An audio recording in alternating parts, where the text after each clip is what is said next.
आपल्या लहानपणी शाळेबाहेर मिळायची ना तशीच चिक्की आज मला घरी बनवायची होती. पण त्याआधी कधीही घराबाहेर न पडणारी मी स्वतःमध्ये थोडंसं धाडस आणि थोडासा बदल करायलाच हवा ह्या इच्छेने आज घराबाहेर पडले. आणि कधी नव्हे ती एकटीने खरेदी केली. खरेदी म्हणजे काय? फार मोठे काही खरेदी केले नाही मी, पण माझ्या मुलांसाठी काही कपडे आणि माझ्यासाठी ब्लाऊजचे अस्तर व साड्यांचे फॉल घेऊन आले. आणि तसंही या छोट्या छोट्या कामांसाठी सुद्धा मी यांचीच मदत घ्यायचे आणि नेहमी यांच्यासोबत जाऊनच माझे छोटे छोटे कामं करून घ्यायचे.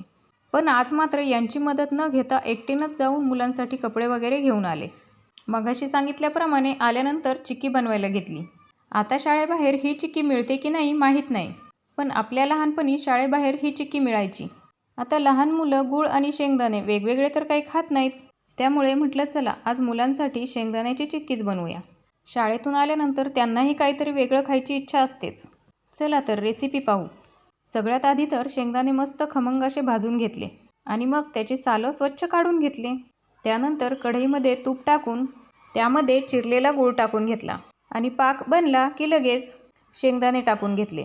घट्ट गोळा तयार झाला की ताटाला तूप लावून त्यावर चिक्की पसरवून घेतली आणि मिश्रण थोडंसं गरम आहे तोपर्यंतच वड्या पाडल्या आणि तयार झाली आपल्या लहानपणी शाळेबाहेर मिळायची तशी चिक्की.